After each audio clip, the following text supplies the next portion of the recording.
So we were having our conversation about what makes leadership different. And what I was going to say, apropos of you guys, is that distinctive leadership is about thinking differently.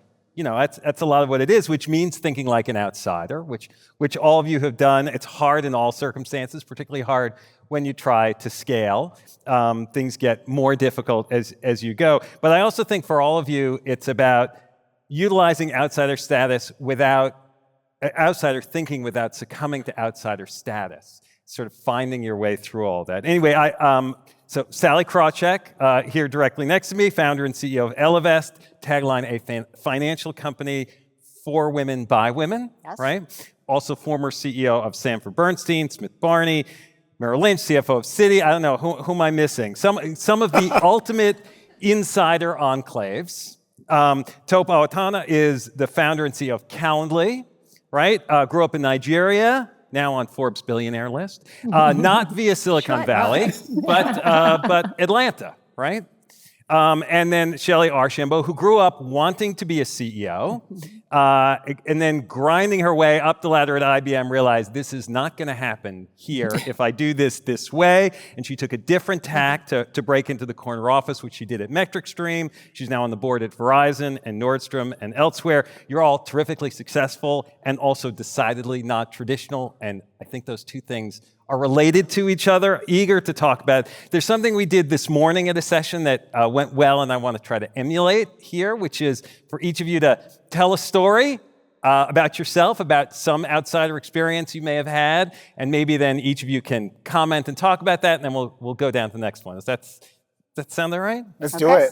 Sally, you have a story you want to start us off with? I have so many stories. Yes. But my story starts when I was a 26-year-old young woman in investment banking at Salomon Brothers, so on Wall Street.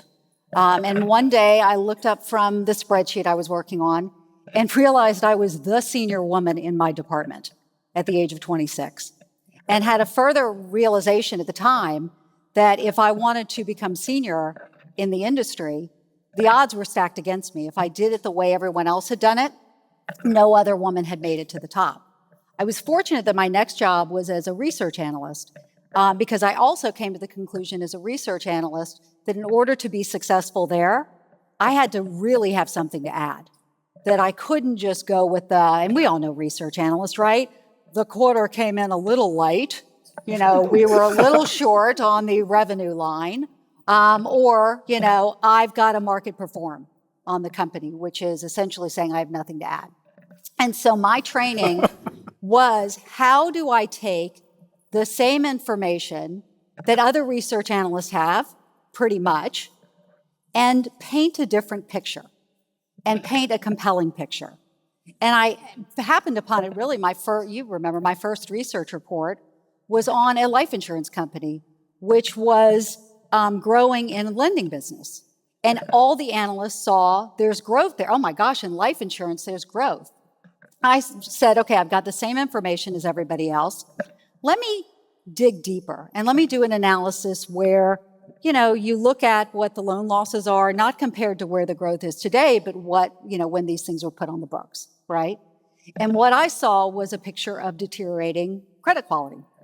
And so I wrote my first research report as a young baby analyst, which was called Whoa Nelly, American General. And I was right. And I was right within a couple of months. And I was all by myself in being right on it. And we today call these loans subprime loans. And that's what they were getting into. And so I've approached every job I've had with I've got mostly the same pieces of information. Is there a different story? And most recently in founding Ellevest, I, started to really think through the problem, which is a huge problem, that women have 30 cents of wealth to every dollar a white man has. Black women have a penny. When you look at the drivers of this, it's the gender pay gap for sure. Lots of people are working on that. But there's also a gender investing gap. I happen to know something about investing. My industry knows this. In fact, when I was running Merrill, Women leave men and their financial advisors. There's perfect product market fit between a middle-aged white guy and his financial advisor. I love men. I've been married to a couple of them. There's nothing against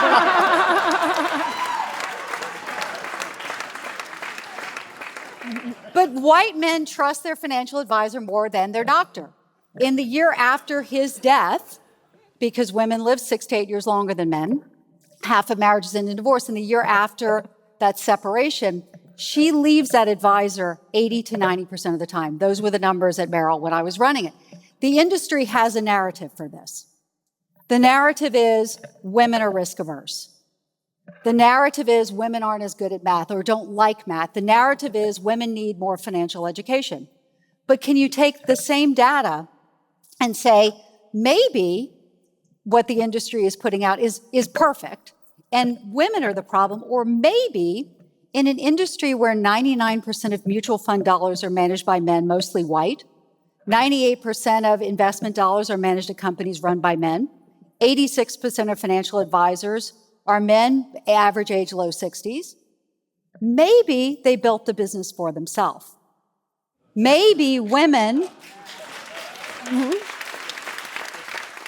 maybe women aren't buying what they're selling. And what if we build the first wealth tech company centered on what women are looking for, instead of let's do it the old way? Newsflash, we do some things differently at Ellevest. So I always try to say, I've got the data, let me be an analyst, and let me see if there's a different picture.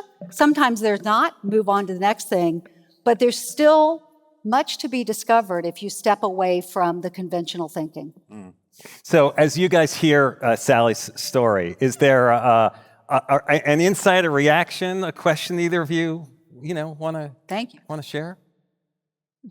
Actually, I'll start. So, Sallie, typically when you start something new, when you're the first one to do it, which you did, obviously with Ellevest, there's some unexpected things that happen in that process. So what was most unexpected when you actually started this new model of trying to actually cater to the women who didn't have a model for financial advisors? This room knows everything about a startup is hard. There's nothing that isn't difficult, and you're always a step away from, for those first months or years from failure. I'd say one of the biggest surprises, interestingly, is when we launched, we were full on, we are different, we are goals-based, we're a lot of impact, we do things differently at Ellevest. We are by women for women. And we expected the industry to, come on. We serve women too. Look, there's a woman.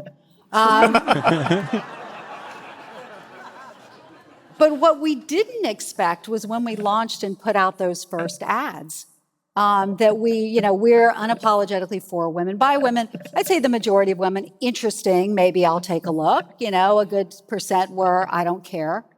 What really surprised us is there was a good double-digit percent of women who did this, who said, how dare you? We don't need something for women.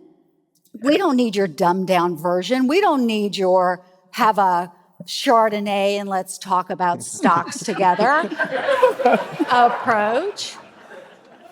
And what was so interesting is this came from women. And eventually they would go into the product and look at it and come out and say, actually, these are highly personalized portfolios. Actually, they take into account, the only ones who take into account that women live longer, earn less, salaries peak sooner, take more career breaks, seem really important stuff when you're investing for retirement or anything. So, hey, this is more sophisticated. But what was really interesting is the messages we get from the patriarchy as women, that not one single solitary woman said it's for women, it must be better. Not one. And so the surprise was we not only had to overcome, we gotta have a product that works and we gotta have a team that's great, that we actually are part of a cultural conversation in which we're trying to reverse the point of view of, I'm risk averse, when these things really aren't true. Right? So, Tope, do you have an outsider story for us? Oh man, do I? I've got quite a few. So, I think all my life I've sort of been, the odd man out from, I grew up in Nigeria and I was you know, I love you guys too. Yeah, I grew up in Nigeria, and in middle school, I ended up skipping a few grades, so which meant that in high school, I was 2 years younger than my classmates, which is, at that age, that's a big age difference. So just always sort of stood out in one way or the other. But when I started Calendly, in Atlanta in 2013, 9 years ago, I was an outsider, right? For many, many different reasons. One, I didn't have a successful track record as an entrepreneur. As a matter of fact, I started and shut down 4 different businesses. In addition to that, I was based in Atlanta, not in the traditional tech hubs of San Francisco, Seattle, Boston, et cetera. And I was also, my background before that, I was in enterprise software sales, which is not really the background most people think of when you think of, tech CEOs and tech founders. So for all these different reasons, I was an outsider.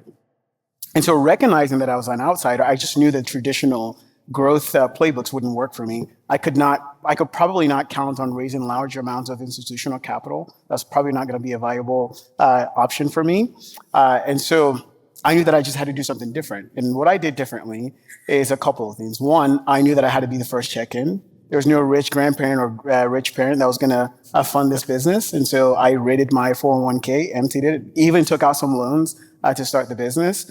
In addition to that, I knew that I needed a business model and a growth strategy that would be that wouldn't be incredibly capital intensive. And so I ended up doing things like built a freemium business model, so allowed a lot of people to use the product for free.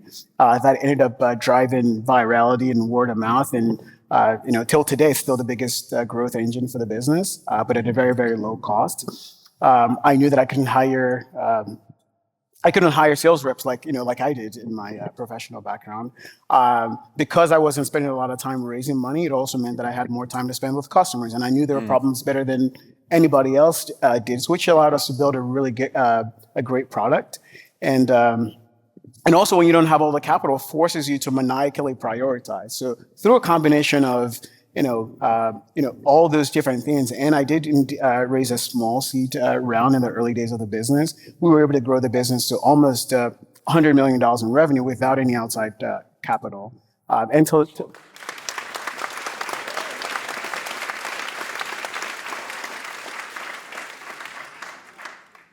Thank you. Until today, the company continues to be profitable, which is a rarity for companies of our size and scale and our growth rate. And so I guess the moral of the story is there are many, many different ways to sort of approach being an outsider. You can assess, all your advantages and all your disadvantages, and you can get hung up on all those disadvantages. But I actually think if you look very closely, those disadvantages can actually be advantages, as happened in the case of Calendly. So I think that's the thing I would encourage people to think about, and that's one of the things all those things I credit for the success. Turn those limitations into opportunities when you can. You can. Do either of you have a question or a reaction to Tope's? Sure. So Tope, Tope. But when you were building and scaling, and you actually didn't have the dollars, right? Now, as you're getting bigger, everybody wants to put money in. Right? So what did you use as your framework? A lot of people here over time will raise money, and all money is not the same. Any perspectives you might share about that part of it? Oh, I love that question. So I think in the final analysis, I'm incredibly grateful for the approach we took. I think bootstrapping the business in the early days allowed us to grow in a very efficient way, and also build some values that are still guide us till today. But inevitably, we got to a size and scale in which and also through a lot of the lessons we learned from our customers, is that there's a massive opportunity out there. And so we see this as not just, what we're doing today, but we see this as an enduring concern, and we have, very, very ambitious goals. It turns out that even in spite of the growth that we had and success that we had, there's still this validation that sort of comes with institutional capital, right? There are lots of great people who the only way I shouldn't say the only way, but there are still a lot of very smart people who the primary way in which they judge the quality of the business or the prospects of the business is whether it's been validated by an institutional capital. And oh, by the way, your customers too. Especially for us, we were looking to move up market and acquire more enterprise customers. There's this validation that comes with institutional capital. So I say that to say, the sort of like what guided us in picking investors we wanted to partner with is, do they have a track record of taking or working with businesses like ours to accelerate their growth and achieve better outcomes? Do they have a network? If you want to build a great business, it takes a village. Like, you need all the allies you can in this very tough journey. And so, do they have a track record of bringing those resources to bear and that knowledge and network and to grow those businesses? And do they share our values, right? Do they like the way we're growing the business? Do they like our contrarian beliefs and principles? And those are all the things that we thought about as we evaluated all the different options. I love that. So even as an outsider, sometimes you have to be looking for things that can be your conduits to that insider community when you need it. Yes. Right? When you need it. Shellye, you have a story for us? Sure. So first of all, similarly, I've been an outsider my entire life. Growing up, we lived in neighborhoods where I was not only the only black girl in my class, but many times in the school, other than my family members. And this was the 60s and 70s, a time when for as many people who felt there should be civil rights, you had just as many that didn't. And they let this little black girl know that. So I grew up being, frankly, bullied. Verbal abuse, physical abuse, got pushed down, knocked down, beat up. I mean, it was not good. So it was very clear to me that the odds weren't in my favor. And what I learned was, one, I had to pay really close attention to what was happening around me. And that was for self-preservation. And number two, I learned that it's important to do my own research, because what people tell me isn't necessarily in my best interest. So fast forward, right, on those two things. I started my career in tech back in the 80s. I worked my way to Silicon Valley, arrived in Silicon Valley in the late 90s. I'm a C-suite executive. And I get my opportunity to be CEO, which, as Bob said, was something I was absolutely striving for. Vinod Khosla hires me to be CEO of a company called Zaplet. Zaplet, at the time, was frankly failing. It was failing. We were burning a couple $1 million a quarter. The market, this is 2003. So for those of you that are old enough, the dot-com bubble had burst, and Zaplet was selling a product that allowed companies to build applications quickly and easily that actually integrated with email, which was a wonderful idea until there was no disposable income in corporate America, right? And now it's not a good idea. So people stopped buying the product. So here we are, we're burning money, and nobody's interested in this product that we've seen. So it was clear that we needed to pivot. But the company hadn't realized it yet. So how do you pivot? Well, it wasn't that we had a broken value proposition. We had no value proposition. So I had to go find a problem. So I dusted off what I've learned early on. What do? Number one, you look outside. I went and spoke to the smartest people I could find, and then asked them who else I should speak to ask the question, not what should I do? The question I was asking is, what is a problem you're seeing in corporate America that's really hard? What are they really challenged with? And that was my question, because I'm trying to find a problem. And frankly, I talked to a whole bunch of people until I got to Roger McNamee. Some may know that name. And Roger said to me, Shellye, this compliance stuff is just killing companies. They've all the stuff they've got to go do and the whole bit. He goes, I don't know what you do about it, but compliance is a real hard problem. Well, I dusted off skill number two, which is you always go do your own research. So I looked up and did research around compliance with the team, and you know what? It was a big problem, and there's huge fines that companies pay. I'm like, all right, now I have a platform, because Zaplet had built a platform. I was just trying to find a problem to solve. So we decided to take that platform and build the apps ourselves that would solve compliance, which is related to risk management kind of issues. We called it comprehensive compliance and risk, and that's what we were going to take to market. The only problem is I still had no money. So Vinod Khosla introduced me to a company called MetricStream. They were a small startup doing really quality compliance. We put the two together, took the MetricStream name, much better than Zaplet when you're trying to sell to CIOs. And that's what we did. And the good news is, with a great team. And over the course of, several years, we built MetricStream into a global market leader and got lucky because in 2008, Gartner said, oh, there's a new category. And it's called GRC, Governance, Risk, and Compliance. And MetricStream is a leader. So listening to the outside. Thank you. But paying attention, real attention. I tell people, good advice, good ideas fall from the sky. We just have to be listening for it, right? Just listening for it. Yeah. I would love to hear about, you were on a glass cliff. You were leading a business, probably those who are, who look like the norm of a CEO, maybe weren't interested in leading. You just said people didn't know there was a problem. How do you lead as such a visible outsider, an outside leader? How do you lead the organization through that and the people through that pivot? Sure. Pivoting is not easy. And especially when you have a company of people. I mean, they'd spent years, right? A few years building this product. They loved this product. And I'm going to come in and say, hey, everything you've done is kind of worthless? No, that doesn't work. So what I did was I told them a story, which I'll share with you, because this is a problem that many startups fall into. You put all your time and effort into this product, right? You give the product everything it needs, all the time, the focus, the whole bit. You treat this product kind of like your baby, right? This is your baby. Well, for those of you who've had a baby or been around babies, no one can tell a new parent that their baby is ugly. Nobody. Right? Oh, no, you just haven't looked at her in the right light. Wait till you see the face she makes when she burps, right? I mean, no, you're a beautiful baby, right? Well, the key is don't fall in love with your product. What you want to do is fall in love with the market that you're targeting.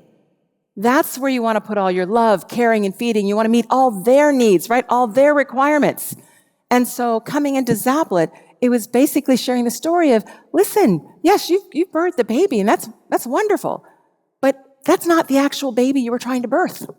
The baby you're trying to birth is the problem that you're trying to solve for all these people. So let's understand them, what they need and what they require, and take everything we've done and just morph it to meet their needs. So helping them, you have to give the inspiration, the picture, so that they feel good about what they've done, but want to work towards where they need to go. I'm curious, all three of you have backgrounds and legacies as outsiders. When you're running a team, not everyone on your team has that history, right? But you want to instill that kind of outsider thinking into the way they operate. Are there tips or suggestions or experience that you could share with this group, share with each other about how you get a team to have outsider thinking when maybe that's not the place that they start from? To me, it's how you ask the questions, right? So in leadership meetings, when you're pulling people together, you ask the question, so, somebody share, what's the newest thing you've learned in the field right now? Right? You just start asking questions that are actually outside in. And the problem is, once you do that and people realize you're going to continue to do it, guess what? They're going to go find those answers so they have something to say, right, during that conversation. Because it's not just the salespeople I want to hear from. And that's what I say. I'm like, no, salespeople have a view. I want to hear everybody else's view.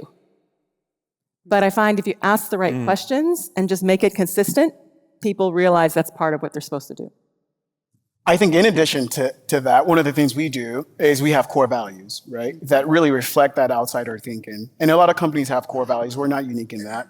I think what we try to do differently is really live by those core values, right? So two core values that came up from our origin story are one, find a way, which is really about being resourceful and being scrappy, and really get into, which requires you to really, really understand the problem you're trying to solve, and then think about all the different ways in which you can solve that problem. And we reward that, right? So it's not just the value that we have on our website. We have awards for that. We recognize that in the work that people do to reinforce that behavior. And then the other one we have is Start with Human, which is really about human centricity in the decisions that we make, both externally for our customers and also internally. So those are some of the ways in which we've tried to. And if I'm running an organization out there and I don't have those values, is there something that I should do when I get back to my office to prod my team? Is there anything you do every now? I don't know. I don't mean to put Tope on the spot, but yeah, absolutely. So I think first of all, there has to be organizational buy-in into the values, right? So you can't, I as a CEO can single-handedly just write these values on a tablet and just post them out on a wall. There's actually a process in which we said, hey, let's take a look at why we've gotten here. What are the things we like about the way we've gotten here? What are the things we don't like? And what are the things that what is the way we aspire to be? And so you go through that process and define those values. And then as you're adding people to the company, people joining, you're evaluating them against that. And by the way, you've already articulated these are your values. So people have a way to self-select into that. And so I think it's a combination of really making sure that you're intentional and deliberate in the creation of those values, and then beginning to assess people against that and allowing people to self-select into that system. Yeah. I'd say one of the really great things about startups is you get to decide, who works there. And so at Ellevest, as opposed to other companies? To state the blindingly obvious. But at Ellevest, whereas our industry is 80% men, at Ellevest, we're 80% women, we're 50% people of color. And so what we did is we brought the outsiders in. We brought in certainly people who have fintech and financial services experience, but our first head of product came to us from Weight Watchers, who was an expert in behavior change in women. And so we said, let's bring these folks in, reflect the client, the customer back to her. Mm-hmm. And so we're several steps ahead as we're building the product, understanding what her needs are because we are her. But it's interesting because for some of you, it's about the people. And to some extent, it's, as you're talking about, Shellye, it's a little bit about the process, about how you get those people to think a little differently, right? It's that interplay between the two of them. It's absolutely both. It's absolutely both. Because behavior you won't consistently get as a leader unless you are, to Tope's point, reinforcing it, right, every day with other things that you do. But then you have to build it into just process and how people do their jobs, so it just becomes second nature and not an exercise, right? Exercises don't last. They don't scale, they don't last. You have to figure out how to build it in to how the company actually operates. Mm-hmm. I'm listening to all of you, and I know we only have a minute left, but I just want to acknowledge that, sometimes being the outsider, in settings like this, it's like everyone's cheering and whatever, and it's great, but it's also hard. When you are the one that is, the renegade, whether you're that within your industry, whether you're that within your team, as managers, we love having that renegade there, but that renegade isn't always the one who moves up, I don't know whether there's any reflection on that for all of you, but quickly, do you have any reaction to that? Yeah, and look, sometimes it's sort of tough to stick out, and people have points of view on you that are based on what's going on with them, not with you. So, when I did my last raise, someone, well, we're not going to invest in her because we heard she was a bitch. And I'm like, and?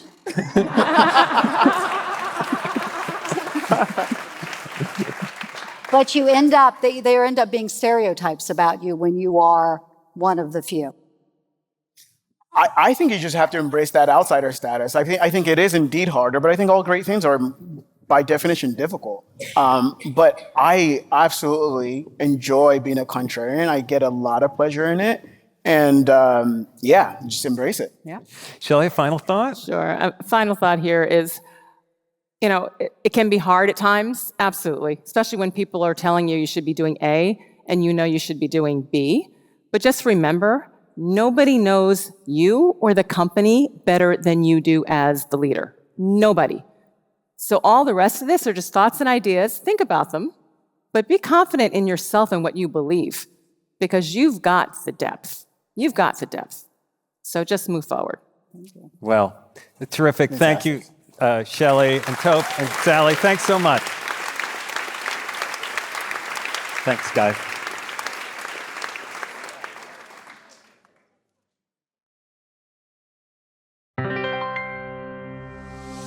What's said at the summit stays at the summit. Everybody will have to pay attention. Almost no one sees this coming. Those founders are becoming more globally ambitious. They're coming after your talent, your capital, your market share. The difficulty is when a team has been working so hard on one thing. If you are trying to use your time and your talent and your money in the service of others, the work will never end. We have to deal with inequities. It's different if you're a founder, but when you walk into something so big and so perfect and so successful, it's not about me. It's about me becoming a part of it and just evolving it and making it better. The thing that I love about it, and that makes me so optimistic, is that it's just creating more dialogue. I'm here to tell you that, wow, human innovation's incredible. This is Masters of Scale Summit.